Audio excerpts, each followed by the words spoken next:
welcome to the Let's Paint Club. This is our last day on the 5-day free art challenge, and that is finding your creative oasis. So thank you so much for joining me this week, and I really hope you've enjoyed it this far and that you enjoy this final little task, maybe a little bit longer than the others, but we're going to be bringing together some of those skills that you've been practicing this week. So I do hope you enjoy that, and I'd love to see your finished work as well, so do feel free to post that on the Let's Paint Club group on Facebook. That would be lovely. Also, a huge thanks to everybody who's taken part this week. It's been really exciting and just great to see so many of you up for finding your creative oasis and getting into art again, whether you're returning or whether you're brand new. It's a great place to start. So let's complete our 5-day free art challenge, shall we? This is our final daily task, and well done for making it thus far. Hope you've enjoyed it. So this is what we're going to do today, and you can use whatever art materials you have to hand. So this one was done using a cheap gel pen from somewhere like Wilkinson's, and I added some water just to wash the ink out because the ink with this isn't permanent, so you can get some great effects by doing that. So this was a sketch made in Ingleton, at the top of the Ingleton Waterfall Walk in Yorkshire, and it's a truly stunning place to visit and wonderful waterfalls and views as well. So I do highly recommend going there if you've never been. You'll need a good sturdy set of walking shoes. So let's make a start. I'll set this aside for one moment, and today I'm going to use just a cheap biro pen, okay, and I'll zoom the camera out a little bit just so you can see the full page that I'm working on. So being relaxed, make sure you've got a implement. You can use just a normal pencil if you want, or you can use colouring pencils or pens. I'm going to start with the building first because that's the main structure of the piece, and if I just pop that down there you can see that as I'm drawing as well. So it's just under the halfway mark, the halfway being here, so I want to be aware of that, marking out halfway marks vertically and horizontally on my piece of paper, just to give me a bit of a helping hand as to the positioning of the objects in the scene. So a nice slight horizontal. I'm just going to draw in fairly pale first, just to give me the whereabouts of the placement of things within the scene. Okay, so you can see I'm being very loose, very scratchy with this. This is a slightly different format, this paper. It's slightly different dimensions to the paper in the sketchbook. But, just loosely sketching it out there, getting a feel for the initial shapes. Don't be too detailed to start with, keep it nice and loose. Just enjoy the feel of the pen or the pencil across the paper. If you make a mistake, don't worry, just keep drawing. You can draw over it. Just having fun. And the different types of drawing media will give you different sort of senses of atmosphere as well. Some will be very soft, some will be very hard and harsh, okay? I'm just going to set that over here for a little bit. And I'll just bring that side of the roof. These were slate roofs on these little buildings. I think this was a building that was just right at the top of the hill, halfway through the walk. And just some mark making to suggest some tiles. We're not trying to suggest everything that's there. We're not trying to replace the camera. It's just simply about suggesting, nothing more than that. So you can put a few hints in of tiles, just having fun with it. And we've got this lovely mountain in the background there. Just get some marks in there for that. And it comes down to a hillside there. It flattens out a little bit just down to the left. Just looking at where the lines intersect, and looks as though we've got a hill just in the front here as well. There we go. make a bit more of that. You're just setting it out first. You can keep standing back just to get a hint of what's going on. You can see the whole thing coming together then. We've got a dry stone wall which comes across here. As I say, if you get it wrong, if you make a mistake, don't worry. This is just about having fun. Get some scratches and scribbles in as we're coming into the mid-ground here. Look at these lovely diagonals. You've got diagonals with the hillside coming up here, the mountains here, and you've got this diagonal cutting across here with this dry stone wall, and you've got a diagonal coming up here. This all adds interest. It helps to lead the eye in to the picture, and the dry stone wall in the foreground, I can just hint at the line of that. I'll make it a bit taller and bring that door down a little bit further. In this, my paper's a bit bigger than in the sketchbook. Okay, so I've got my basic points in here, my basic layout for the composition. I've not been too careful with it, have I? Okay, so now we can think about our luscious lines and our lovely mark making as well. So you'll notice that we've got lots of scribbles in the sky. It's something we often overlook when we're drawing or painting skies, is that we forget about the marks and that on the tones in the sky. So we mustn't forget that really, because it all adds to the picture. It helps to link the sky in with the land. So let's get some work into that sky. Maybe not as much as what I've got in the original sketch, but I'll put a few scribbles and scratches in there just to suggest movement of cloud, maybe, you know. I can build on that in a minute. There we go. As though it's moving across the sky. You can slightly put some slight hatching, cross hatching in there. Okay, and I can strengthen that too if I want to. Just having fun. Okay, so let's just have a look at this hillside and I'll strengthen some of that. Do allow some gaps in your lines because the eye will find that interesting to look at. It's not about creating the neatest outline, you don't have to do that. And I'll just bring that line down a bit more there. And there's a little tree just right up near the house, sort of scribbled in, sort of looking rather windswept. There we go. If you can see that there. Yes, you can. And a hint of perhaps another dry stone wall. It's just scribbled in as well in the distance there. Keep your lines not too heavy because it's far back at the moment, isn't it? We're fairly far into the distance. There's some marks that are in the land. You often get these sort of directional lines, maybe where the grass or there's rocks in the land, just sort of jutting up here and there, and you can definitely put hints of that in. It adds interest, doesn't it, rather than having a blank space like so. And I'm just going to strengthen this house now. Let's get some really strong colours, because although I'm using a biro pen, you can press harder and get darker tones and thicker, stronger lines, so that it comes forward, so that we can see that it's coming forward out of that page, just like when you did your drawings earlier in the previous little task.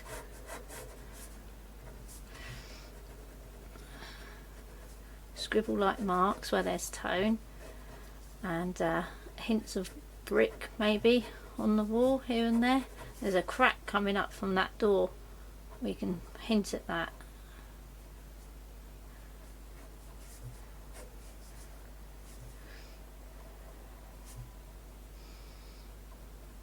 There we go, pop that in. Making it darker just underneath that lintel there, as the light won't catch that quite so much, so that it'll be darker. Flicking down, for those vertical edges for the doorway.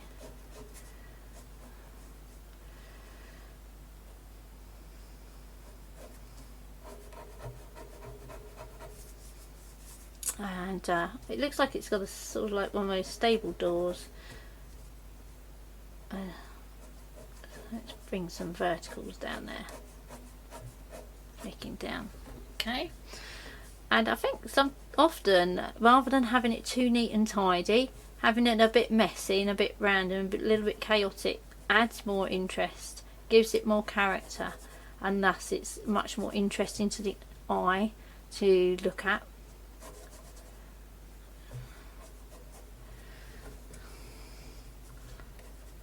Okay, I'm going to put a bit more tone on there just to get some movement going into the roof there.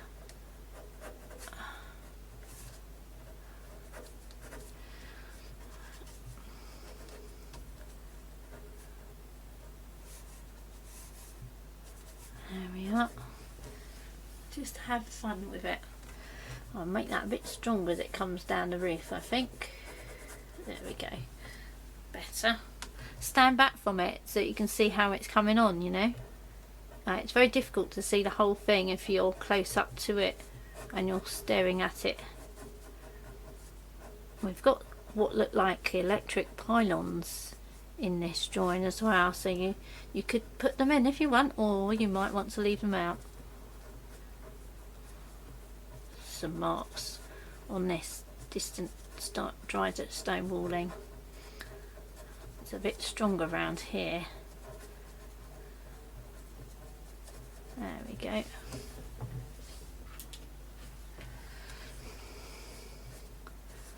Let's pop that in. We've got a few little marks here. Let's get a bit more detailing on the top.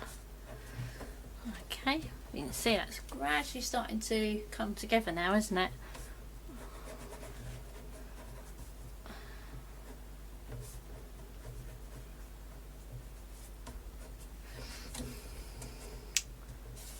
Okay, I'll just get something. There's a fence posts here I can just sort of scribble in with a few lines. It's all it needs to be. It doesn't want to be too tidy.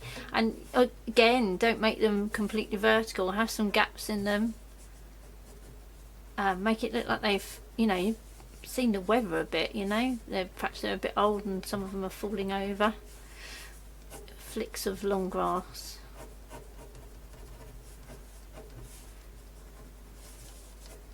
Make the grass a little bit diagonal. It might be a bit windy day, you know.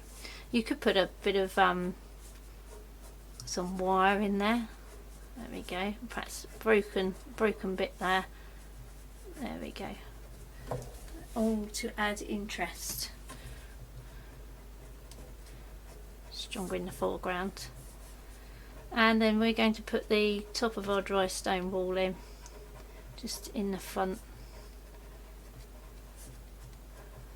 I'll start. If you get stuck anywhere, you know, don't continue in that area. Move to another part of your picture, and that often helps you to overcome the difficulties and come back to the tricky bit later.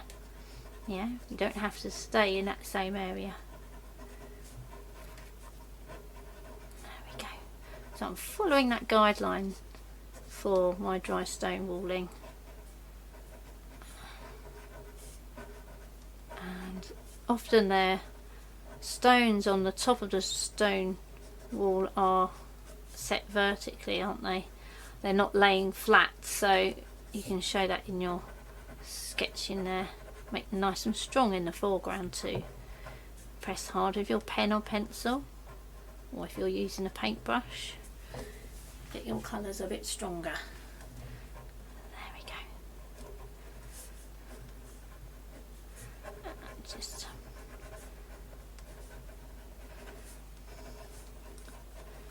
there we are. Hint at some stones on there too. Very loose, very scribbled. It's a bit like you're writing. Imagine you're writing fast and you're trying to get the info on the paper so it doesn't get too tight, you know. and but at the same time you're being aware, you're aware of shape.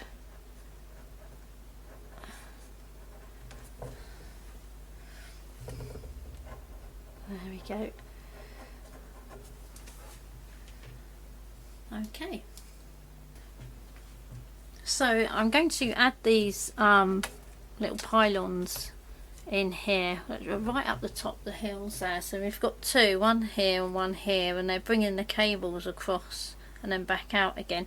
You don't have to add them if you don't want to, but I think it's quite nice to have these two extra verticals.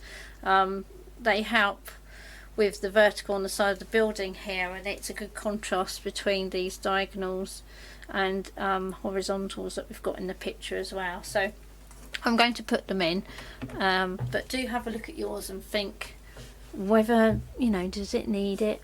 Would it benefit to have them in there? Again, they don't need to be completely vertical. Let's have a bit of interest by having them swaying, perhaps. They're slightly, you know, this is a wind battered place that they're in, so just hinting at those. Don't make too much of them. I think if you get over detailed it doesn't really tend to work, and then the cables can run off out the picture. There we go. Just a very light hint of them there is enough to do the job, I feel. Don't want to overstate it. Don't want it to dominate. I'm just going to check that. Give that a bit more width. And bring this out a bit, because this is quite strong, so I'm going to strengthen this so the eye comes into the picture from the bottom left hand corner. I've got these stones here, just here in this area, much stronger with my pen, and that attracts the eye into the picture, and the eye comes in along here, it looks at this, comes up here and looks over towards this direction, and with any luck it may settle somewhere around here. So that's my focal area. Okay, so that's my drawing done. You might finish it there and think, oh, I'm really pleased with that, that's great. Or you might want to add some colour. So I'm going to add some colour now as well, just to finish it off, I think. Okay, so you may have one of these Sketchers box of paint. This is a watercolour. You could use some bit of pastel if you wanted. To be a bit pale with that though, don't be too heavy because you've got your pencil or your pen on the paper, so don't be too heavy if you're using pastel. Or you could water down some acrylic and use that a bit like watercolour, okay? Or you could water down some strong coloured inks so that they're nice and pale and transparent. So I think just a coloured wash really is absolutely fine, and this looks like a Prussian blue, I think. It's quite a strong colour, and so we will just mix up some of this blue here, and I'm going to add a tiny touch of burnt sienna, which is a brown. I just want to, it's quite strong, that I want this to look a bit cooler, a bit colder, a bit more natural in colour. That's my colours there, just for a pale wash. That's more like it. Okay, I'm just going to sweep that across the background. We're not going to get into, you know, any huge major techniques here. I just want to sweep it across. Big large round brush, sweeping it across the sky. Yeah, just to add a hint of colours. This is exactly how I would be working if I was working out on location. I'll make that bit stronger so that you can see. There we go.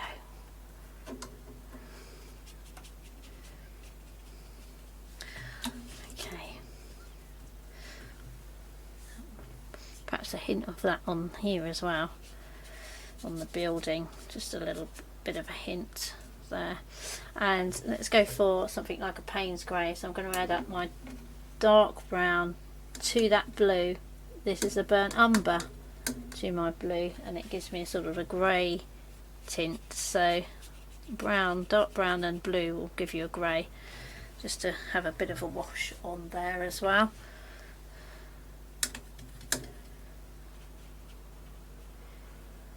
Again, keep it really loose, don't try and be neat. You know, it can come over the lines a little bit because that adds more interest. Okay, add some back to here.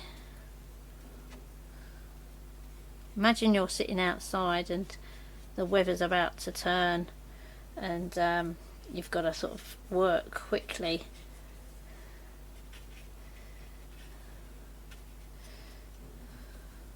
There we go. There's a bit of a hint of colour into the building there.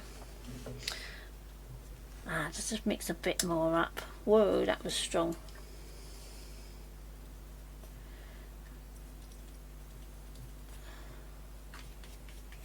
Okay, and I'm going to grab some of that blue and mix a quick green up. I've got some lemon yellow here. That's going to be too bold. Let's go for cadmium yellow. Hint of green, and just washing that as well across. There we go. Just to add a bit of colour. And you can. I tend to work a lot with diagonal brushwork, and I'm not worried too much if there's gaps in my brushwork for this at the minute. This is a light, loose sketch, so I'm not too worried about detail. It's the pen that's done all the detail for me. Let's bring some of that down there as well. There we go.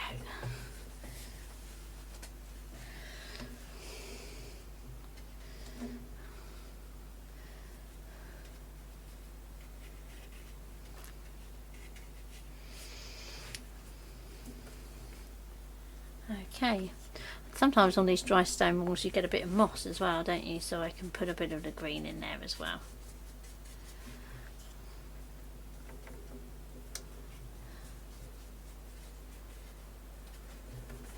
Shake it up a bit.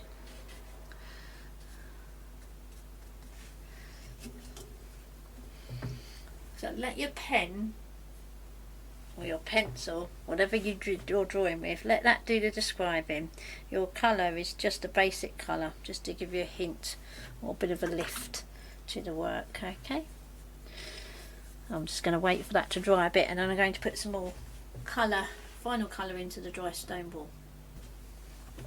Okay, so I've just put a few more bits of stronger colour into the dry stone walls there. I'm just going to bring a little bit. I'm still working with the same brush, imagining that I'm just working outside, so that everything that I have is very limited. I wouldn't be taking lots of equipment with me. Let's put a bit of tone underneath there, and just mix a lot more of the dark brown, the burnt umber, into the blue that I had.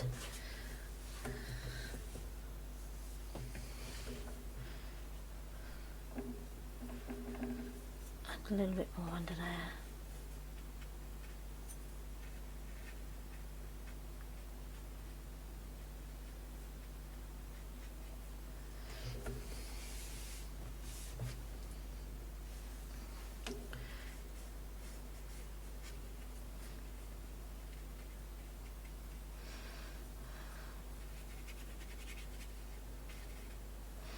There we are. Just a touch over here.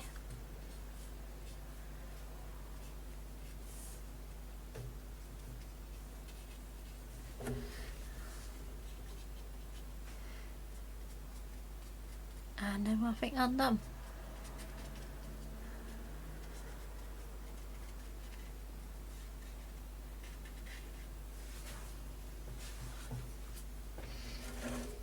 There we go. Just move that out of the way.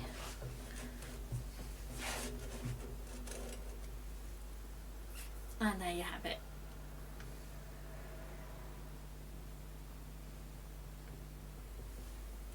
Okay, so whatever you've used to do yours, I hope you had fun and enjoyed it, and I'd love to see your finished product.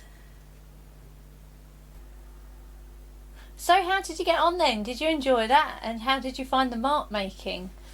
Did you use colour add paint, or did you keep it black and white? So thank you so much for joining me this week. It's been fantastic, and I've been really overwhelmed with the amount of people jumping in to do this 5-day free art challenge. So thank you so much. I'm really grateful, and I've really enjoyed it, and I hope you have too.